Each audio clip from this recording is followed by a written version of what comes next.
দেশের স্বাধীনতা ও সার্বভৌমত্ব সুরক্ষায় আধিপত্যবাদ বিরোধী জনতার সুদৃঢ় ঐক্য চাই। আমি শাহ সুফি ইঞ্জিনিয়ার সৈয়দ আব্দুল হান্নান হাদি, চেয়ারম্যান ইসলামিক বুদ্ধিজীবী ফ্রন্ট, দেশবাসীর উদ্দেশ্যে এই বক্তব্য রাখছি। স্থল সীমান্তের প্রায় ৩,০০০ কিলোমিটার ব্যাপী ভারত বেষ্টিত। মাত্র কয়েক শত কিলোমিটার বার্মা সীমান্ত। ভারতের আয়তন প্রায় ৩২,৮৬,০০০ বর্গ কিলোমিটার।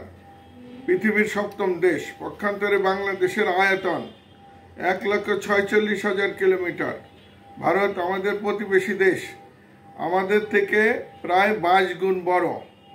জনসংখ্যায় ভারত ১৪৬ কোটি আর বাংলাদেশ হল প্রায় ১৮ কোটি।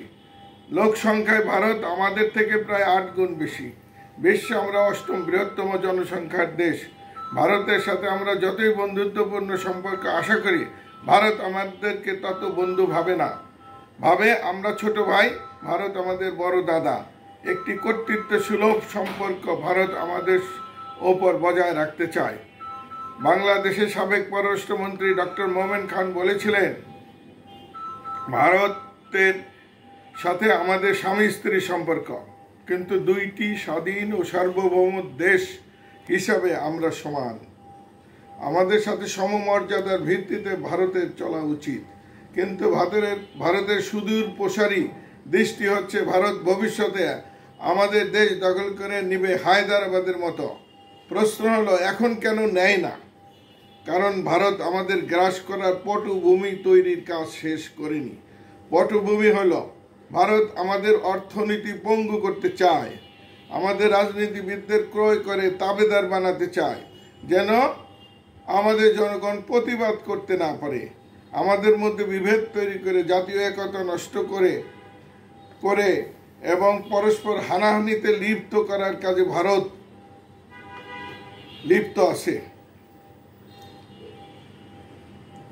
যাতে আমরা নিজেদের ব্যক্তি স্বার্থ নিয়ে ব্যস্ত হয়ে পড়ি, স্বাধীনতা রক্ষার দিকে আমাদের নজর না থাকে, যেমনি ভারত কাশ্মীরের স্বায়ত্তশাসন বিনষ্ট করে কাশ্মীরকে আজ পূর্ণ করায়ত্ত করে ফেলেছে। এখন কাশ্মীরে তেমন কোনো আন্দোলন নেই। প্রায় প্রতি ১০ জন কাশ্মীরের বিপরীতে একজন ভারতীয় সশস্ত্র সৈন্য কাশ্মীরকে ঘিরে রেখেছে, কাশ্মীরের অলিতে গলিতে পাহারা দিচ্ছে।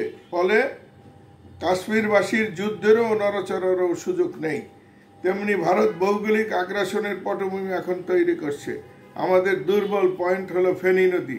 ভারত পার্বত্য চট্টগ্রাম, বান্দরবান, রাঙ্গামাটিতে নৃগোষ্ঠীদের অর্থ অস্ত্র দিয়ে সেখানে তাদের মুক্তিযুদ্ধের দিকে ঠেলে দিচ্ছে। ভারতের ১৩ লক্ষ সৈন্যের একটি অংশ মণিপুর ও মিজোরামে মোতায়েন করেছে, যাতে যে কোনো মুহূর্তে মুক্তিযোদ্ধাদের সাহায্যে তারা বাংলাদেশে ঢুকে যেতে পারে।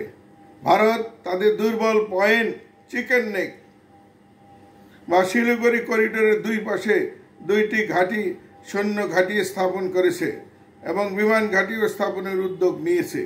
তারা ৭২টা বিমান ওইখানে মোতায়েন করেছে।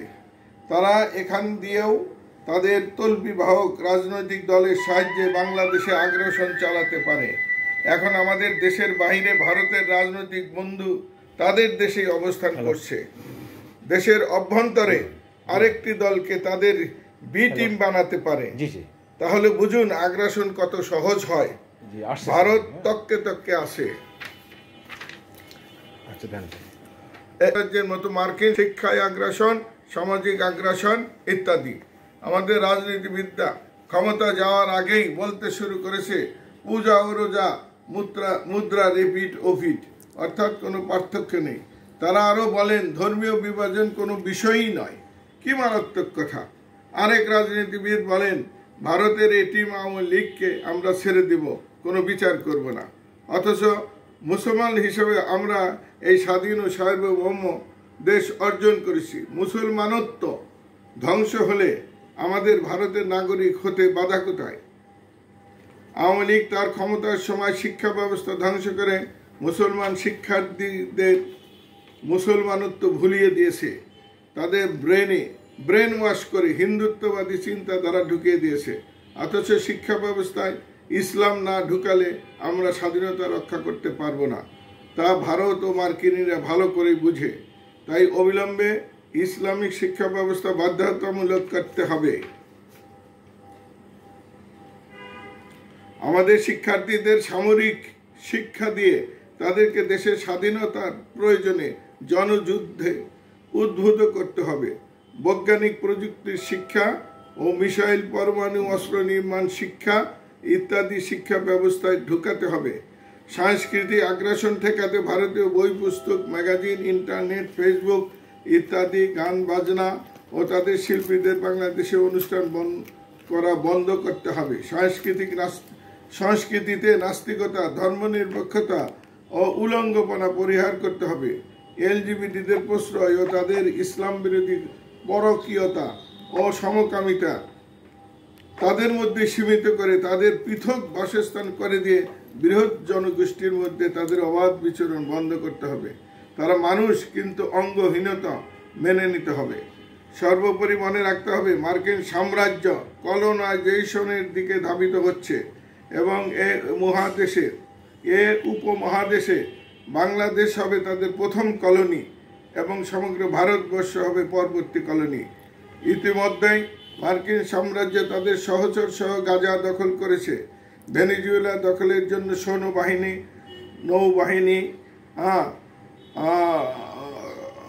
বিমান বাহিনী প্রেরণ করে আগ্রাসন চালাচ্ছে। কানাডা, আইসল্যান্ড ও পানামা দখল করার হুমকি দিয়েছে। মার্কিন ছত্রছায়ায় ভারত ও কাশ্মীর দখল করেছে। ভুটানের সাথে প্রতিরক্ষা চুক্তি করেছে, তাকে তার অঙ্গরাজ্য বানিয়েছে। শ্রীলঙ্কায় তাদের সমর্থিত পুতুল সরকার কায়েম করেছে এবং নেপাল দখলের চেষ্টা করতেছে। এমত অবস্থায় আমাদেরকে কোরআন ও সুন্নাহ মাফিক রাষ্ট্র পরিচালনা করে আল্লাহর সন্তুষ্টি অর্জন করে আল্লাহর সাহায্যে টিকে থাকতে হবে।